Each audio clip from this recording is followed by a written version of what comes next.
कुछ भी न कहा और कह भी गए। सीधे टल्ली का इंटरव्यू लगा हुआ है। और सर जी खुदा की कसम इनके मुंह काले हो गए हैं बिल्कुल। अब देखें ये हिम्मत है तो बताए, कहे कि मैं गन पॉइंट पे कर रहा हूँ, कहता है मैं तबलीगी जमात चिल्ले से चला गया से।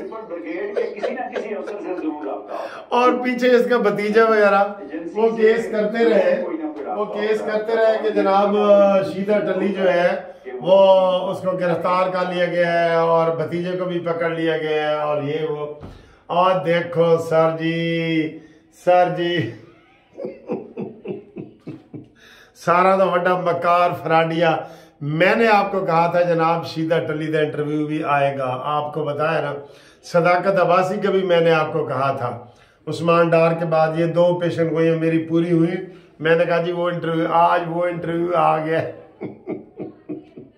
मैं थोड़ा सा आपको लाइव दिखाता हूँ, उसके बाद मजे का तबसरा सुनेंगे। आपने जरा मेरे साथ ही रहना है, ठीक है ना, आपने मेरे साथ ही रहना है। मैं थोड़ा आपको लेता हूँ, ठीक है, आपने मेरे साथ ही रहना है।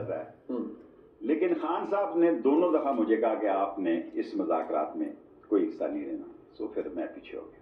अच्छा, ये सिलसिला चल पड़ा था, मुझे याद है क्योंकि आपका कुछ आपने खुद भी अपनी मीडिया इंटरेक्शन जरा लिमिट कर दिया पिछले साल में, और लेकिन आप कुछ कम आते थे, आपने कमी कर दी, लेकिन आपका ट्विटर हैंडल बड़ा एक्टिव था। इमरान खान 25 इसको थप्पड़ भी लगा है, सुना है आप देखे जरा कोई गाल शाल लाल है कि नहीं।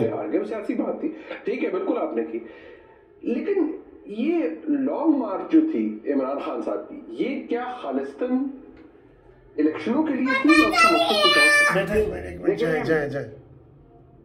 एक मिनट जो लोग अब बातें करते हैं वो तो डिफरेंट बातें करते हैं, देखिए ना जी, लोगों ने तो इस बात को काफी आगे पहुंचाया है, लेकिन बेसिकली मैं बड़ी माजरत बकरा कि इसके मकासद जो है वो काफी ज्यादा मकासद थे कि लोगों के साथ आप चिल्ला काटने में मसरूफ रहा, जो कि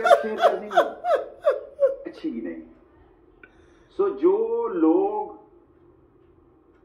शेख रशीद ने चेयरमैन पीटीआई के साथ, साहब आपको सारा पाकिस्तान जानता है एज ए एंकर, उनको पता है कि मैं फौज के खिलाफ नहीं जा सकता। जिस दिन मुझे पहली सजा हुई, यहया खान ने कोर्ट मार्शल किया और 20 करोड़ की सजा, आप उस वक्त शायद पैदा नहीं, तो मुझे एयर मार्शल नूर खान ने बच्चा समझ के मेरे 20 करोड़ माफ कर दिए, और 1 साल मैंने हरिपुर में एज ए टीचर गुजारी, और शफकात साहब को मैं, लेफ्टिनेंट जनरल शफकात साहब को मैं एज ए चिल्ला काटने में मसरूफ रहा। शीदा टल मैं उस वक्त उनको पढ़ाया करता था, और मैं दयानतदारी से ये समझता हूँ कि हमारे मसले इतने उलझ गए हैं कि इनको सुलझाना चाहिए। एक ब्रेक शामिल करते हैं प्रोग्राम में। शेख रशीद ला जी दुनिया साढ़े कोलो, मैंने आपको कहा था ना कि जनाब याली ये सर जी मेरा तो हादसा ही नहीं रुक रहा। शीदा टल्ली कहता मैं चिल्ले ते चला गया, चिल्ला तबलीगी जमात वाला चिल्ला। हाय हाय हाय हाय हाय हाय हाय हाय हाय, नवी कहानी ते नवी स्टोरी। ए देखो मजा आ रहा है, बहुत मजा आ रहा है जनाब। मैं क्या फुल मजा आया ना, फुल मजा आया। मैं तुम वाला एंज करके सुनावा ताकि तुम फुल मजा आए। अच्छा जी, 3 आदमी चेयरमैन पीटीआई की तरफ से फौज से मुज़ाकरात कर रहे थे। तीनों आदमियों ने अपनी जमात बना ली। ये परवेज खट्टर की तरफ इशारा है और अलीम खान, और ये वो। मेरी भी कोशिश थी इसमें हिस्सा डालूं। मुझसे MQM ने बात की तो अंदाजा हो गया था कि हमारा काम खत्म हो गया है। वाह जी वाह। 9 मई के वाकयात के वक्त मुल्क से बाहर था शीदा टल्ली। मैंने 9 मई वाकयात की 10 मई को मजम्मत की थी। मेरी मजम्मत को ज्यादा सुना नहीं गया। अवामी लीग सियासतदान को किसी फौजी का नाम नहीं लेना चाहिए। आय हाय, तो जेड़ा डर्टी हैरी जानवर और ये कहते रहे हो वो किधर जाएगा। बड़ी बातें सामने आ रही हैं। मुल्क के दारों के बगैर नहीं चल सकता। सारी चीजें वो ही कर रहे हैं जो इमरान खान को ये पहले ये समझाता रहा है। सर जी ये बहुत बड़ी बात है मैं आपको कह रहा हूं कि एक दिन इमरान खान भी प्रेस कॉन्फ्रेंस करेगा और क्या कहेगा, कहेगा कि जनाब मुझे तो शेख रशीद ने कहा था, मुझे तो परवेज खटक ने कहा था, मुझे तो अलीम खान ने कहा था, मुझे तो सदाकत अब्बासी ने कहा था, मुझे तो उस्मान डार ने कहा था। यकीन करें उसकी प्रेस कॉन्फ्रेंस भी मैं आपको ये पेशन गोई कर रहा हूं कि इमरान खान कौम से माफी भी मांगेगा और सारा कुछ करेगा। वो ये ट्रेंड बंदे हैं ही नहीं, इनको सियासत आती नहीं है, बिल्कुल इनको सियासत नहीं आती। और ये तो उस वक्त भी ये कहता था शेख रशीद कि मेरा भाई इमरान की पार्टी से कोई इसको वैसे भी अछूत समझते थे सारे पार्टी वाले। आज ये अंदर से खुश हुआ होगा कि मुझे पे चलो दबाव डाल के भी इंटरव्यू कराया गया, लेकिन मेरी पीटीआई से जान छूट गई है। ठीक है, उसने लातलकी का इजहार कर दिया कि मैं जनाब इदारों के खिलाफ बिल्कुल नहीं बोलना चाहिए। थोड़ी देर अभी मैं थोड़ी देर तक एक वीडियो बना।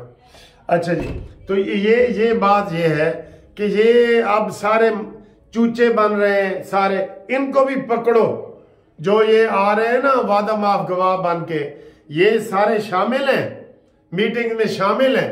अब सदाकत अब्बासी क्या कहता है, मैं तो जी लाहौर में था ही नहीं। उसने उस्मान डार ने कहा मैं भी लाहौर में नहीं था। फरक हबीब ने कहा मैं तो जी सोया पड़ा था, मुझे बीवी ने जगाया है। और ये आज शीदा टली कह रहा है मैं मुल्क से बाहर था। और भाई तो इमरान कहेगा जी मैं जेल में था, यही इंटरव्यू आएगा ना। तो जनाब इमरान खान का भी इंटरव्यू आने वाला है। ये सलामियां हैं नवाज शरीफ को। असल में नवाज शरीफ जिसने कहा था मैं अल्लाह पे अपना वादा छोड़ता हूं, कभी ऐसी जिल्लत अमेज बयान नवाज शरीफ नहीं दे सकता। नवाज शरीफ को जब पकड़ के उन्होंने ले गए मेस में और कहा इधर असेंबलियां डिसॉल्व करो और असेंबलियां तोड़ो, नवाज शरीफ ने कहा ओवर माई डेड बॉडी, ये मेरी लाश के ऊपर से गुजर सकता है, मैंने दस्तखत नहीं करने। उन्होंने कहा तुम्हें जिंदगी खत्म करनी पड़ेगी। उन्होंने कहा जी खत्म हो जाए, मैं तो खुद कह रहा हूं ओवर माई डेड बॉडी। ये मुकाबला करते हैं नवाज शरीफ से। ये गीदड़ है गीदड़। ये सारे शीदा टली भी आज मस्कीन और मक्कार बन के आपके सामने, आपने इसकी तस्वीर देखी है ना, अभी मक्कार बन के आया बैठा है। तो ये सारा चेयरमैन पीटीआई ने 2 बार फौज से मुज़ाकरात किए, अवामी लीग के सरबराह शेख रशीद का समक को खुसूसी इंटरव्यू, और ये है वो है। ये सब एक एक करके आएंगे। कुछ चले गए परवेज खटक के साथ, कुछ चले गए जंगीर तरीन के साथ, और कुछ अब इधर उधर हो जाएंगे। ये लोग हैं। ये एंड पे सारे कहेंगे कि सारा कसूर इमरान दा है, ते इमरान कहेगा जी सारा कसूर इन्हां दा है, सानू बख्शो भी बिल्ली चूहा लंडोरा ही भला, मुझे बाहर जाने दो। सब यही कहेंगे। चिल्ला काट के आ गया, ड्रामा देखो। तबलीगी जमात का चिल्ला काट के आ गया। तुम तो तबलीगी जमात को भी गालियां देते रहे हो। तुम तो शीदे टली, तुमने जो तहरीके लब्बैक वालों को जो खून की होली खेली है, वो बदले भी तुमसे होंगे। ये नहीं कि तुम्हें इन्होंने छोड़ दिए तो तुम बिल्कुल अब आजाद। तुम्हारे बहुत सारे दुश्मन हैं, इमरान खान तुम्हारे बहुत सारे दुश्मन हैं, वो आपका पीछा करेंगे।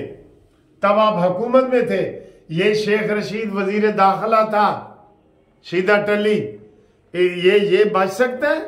ये कह सकता है कि मेरा कोई कसूर नहीं है? सारा इसका कसूर है। बहरहाल आपको हम ब्रेकिंग न्यूज दे रहे हैं कि शीदे टली का इंटरव्यू आ गया है। वो सारा कुछ यही कह रहे हैं कि जनाब मुराद सईद, ये जो उन्होंने नाम लिए हैं, ये सारे जनाब इमरान खान को ख़राब कर रहे हैं, और यही थे हमारा तो कोई कसूर, हमारी तो इमरान खान सुनता ही नहीं था, यही कह रहे हैं ना। बहरहाल आपके सामने ये शीदे टली का बयान आ गया। हासा भी निकल रहे हैं। अच्छा, मासी फिरदौस आशिक अमान वैसे उधर चली गई है, वो ज्यादा अच्छे रहे हैं, फवाद चौधरी वगैरह अच्छे रहे, इस तरह बेइज्जत तो नहीं ना हुए। ये तो जिल्लत वाले कर रहे हैं। अब मैं देखता हूं कि शीदा टली कैसे जीतता है। आ गया ना हनीफ अब्बासी, बाहर आ गया, तो उसने कहा जी शीदा टली को निकालो। तो आज ये मंजर आम पे आ गया जी, चिल्ला काट के। इसका हिसाब लगाओ 40 दिन इसके पूरे भी हुए हैं कि नहीं। चले जी, यार एक मैंने तो समझा दाढ़ी रखी हुई होगी, लेकिन दाढ़ी, एक खबरें आ रही हैं कि जनाब शीदत अली को थप्पड़ भी मारे गए हैं। ये बहरहाल उसकी तस्दीक नहीं हुई, एसकीम उसकी तस्दीक नहीं कर रहे, लेकिन नवाज शरीफ साहब तेरी अजमत को सलाम, ये तुझे सलामियाँ मिल रही हैं। जो तो तेरे ऊपर जो मैं सख्त लफ्ज बोलने लगूं, जो नवाज शरीफ के ऊपर भौंकते थे ना, आज वो सही काबू में आए हैं। उसमें से एक शीदत टली भी है। हमारी कोई इसके साथ हमदर्दियां नहीं है, ठीक है।